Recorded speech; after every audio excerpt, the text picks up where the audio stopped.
किसान साथियों राम राम। आशा करता हूँ आप सब ठीक ठाक होंगे। साथियों आज हम चर्चा करेंगे मूंगफली की फसल के ऊपर। और मूंगफली की फसल के ऊपर चर्चा करना अब इसलिए ज़रूरी है क्योंकि अब की बार मूंगफली की बिजाई बहुत ज़्यादा किसानों ने की है। और उस बिजाई के अंदर नए नए जो किसान जुड़े, जिन किसानों ने नई नई मूंगफली की खेती की है, उन किसानों को मूंगफली में आने वाली समस्याओं के बारे में बहुत ही कम पता होता है। और यदि वो समय पर इसका इलाज नहीं करते हैं तो उनकी पैदावार घट जाती है। साथियों, मैं इसी तरह की जानकारी जो मूंगफली हो, चाहे नरमा हो, चाहे ग्वार हो, चाहे बाजरा हो, उनके भाव और रोग आदि के बारे में किसानों के साथ साझा इस वीडियो के माध्यम से कर रहा हूँ।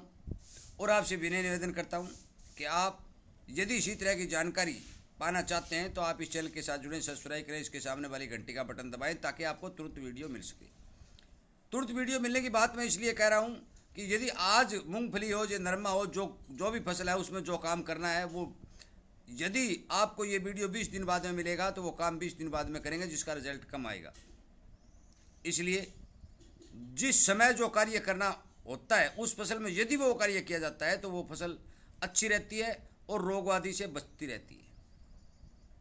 साथियों, मैं आपको बता देना चाहता हूं कि मूंगफली की फसल एक जड़ के विकास की फसल है।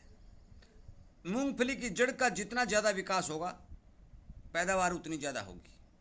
बहुत से किसान भाई ऊपर से देखकर मूंगफली का अंदाज़ा लगाते हैं कि बहुत बढ़िया है। साथियों, इस बारे पता नहीं चलता, ऊपर वाला मूंगफली के लिए घास होता है।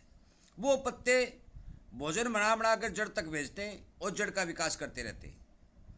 अच्छी फसल होती है, घुटाव की फसल होती है, किसान बहुत खुश होता है, ये अच्छी बात है, परंतु जड़ का विकास होना भी बहुत जरूरी है।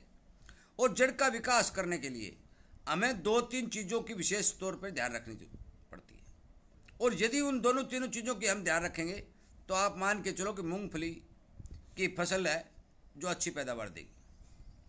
नंबर एक, आपको पता है कि जड़ का विकास जो है वो फास्फोरस का जो तत्व है वो करता है। तो आप अपने खेत के अंदर फास्फोरस की मात्रा पूरी रखें। नंबर दो, आपको ये भी लगभग लगभग पता है कि तेल वाली फसलों के अंदर सल्फर की बहुत ज़्यादा ज़रूरत होती है। इसलिए आप मूंगफली के फसल के अंदर सल्फर का प्रयोग जरूर करें, चाहे फुहारा विधि से करें, चाहे ड्रिप से करें या छिंटा लगा के करें, जिस तरह भी जो भी सिस्टम आपके पास है, आप मूंगफली के फसल के अंदर सल्फर जरूर दें। सल्फर देनी कौन सी है वो भी मैं आपको बता रहा हूँ कि सल्फर 80 WP वाली देनी है, जिसमें साथ में फंगीसाइड भी है। फंगस को भी मारता है और सल्फर की पूर्ति भी करता है।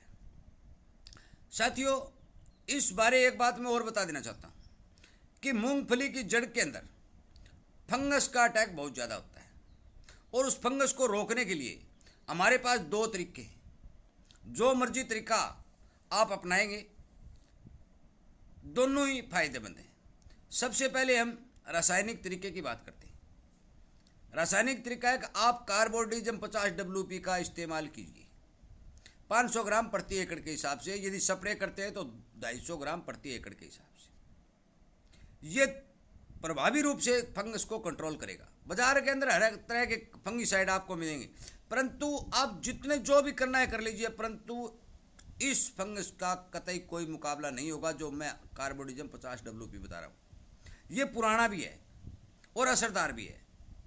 अनेकों कंपनियों ने हर एक तरह के फंगीसाइड निकाल रखे हैं, महंगे बहुत हैं, किसान पर बहुत ज़्यादा पड़ता है, इसलिए ये सस्ता भी है और ये अच्छा भी है। इसलिए मेरा मानना है कि इसका प्रयोग करना किसान के लिए लाभदायक रहेगा। दूसरा, हम जैविक में जो दर ब दर यदि करते हैं तो हमारी मूंगफली हो, चाहे नरमा हो, चाहे सरसों हो, कोई भी फसल हो, उसकी फंगस का रोग जमीन से खत्म करने वाली जो दवा है, जो मित्र फंगस जिसको नाम लेते हैं, वो है ट्राइकोडर्मा।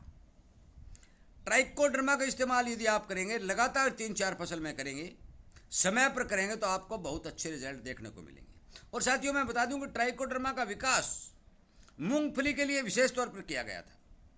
ये एक किसान की मित्र फंगस है जो हानिकारक फंगस को खा करके अपनी फसल की जड़ों को सुरक्षित रखती है। साथियों, ट्राइकोडर्मा का इस्तेमाल करना कैसे है? ट्राइकोडर्मा का इस्तेमाल करते समय 2-3 बातों का ध्यान रखना पड़ता है।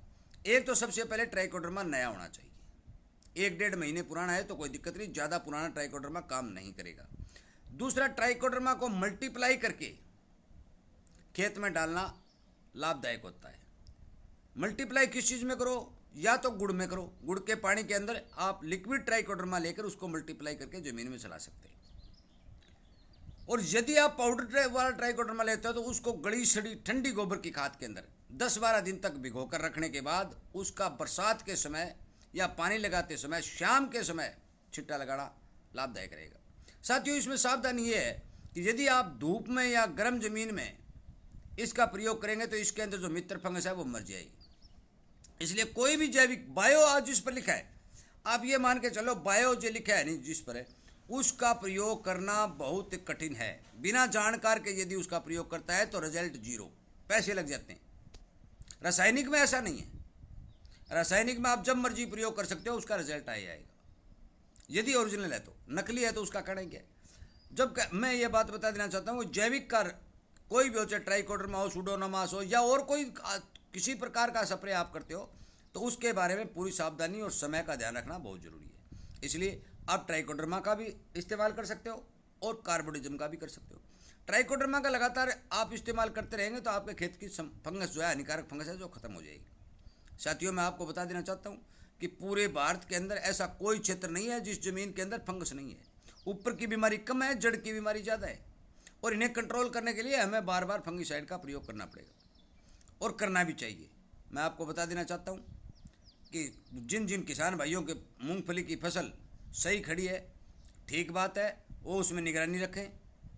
और ये जो मुख्य तत्व मैंने बताए, फास्फोरस, सल्फर और फंगिसाइड, तीनों ही, इनका प्रयोग जरूर करें ताकि आपको फसल में कभी नुकसान न हो। साथियों, हर किसान तक इस वीडियो को शेयर करें ताकि उस किसान को भी इस बात की जानकारी मिले, वो भी जागरूक हो, सचेत हो और अपनी फसल को रोगों से बचा सके।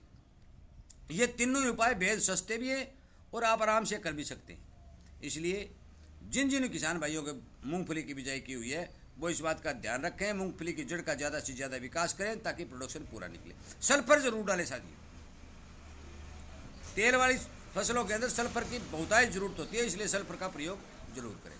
फंगिसाइड मैंने बता दिया, खाद मैंने बता, यूरिया यदि कम डालेंगे तो भी काम चल जाएगा। यूरिया की मूंगफली में ज़्यादा जरूरत नहीं होती, आप बार बार यूरिया का प्रयोग मत करें। कम से कम यूरिया का प्रयोग करके फास्फोरस, सल्फर आदि, जिस तरह सुपर में सल्फर, कैल्शियम और फास्फोरस तीनों ही तत्व होते हैं, पर तो सुपर धीरे धीरे जमीन में रिजल्ट देती है, वो धीरे धीरे रिलीज होती है, तो रिजल्ट उसका लंबा, किसान को इतना पता नहीं चलता कि तेरे रिजल्ट आ गया। परंतु डीएपी जो है उसका तुरंत रिजल्ट आता है। डीएपी के अंदर 35% फास्फोरस घुलनशील रूप में होती है और 18% नाइट्रोजन नाइट्रेट के अंदर दी हुई होती है, तो दोनों ही चीज़ों का जो है रिजल्ट फास्ट होता है और फसल अच्छी चलने लगती है।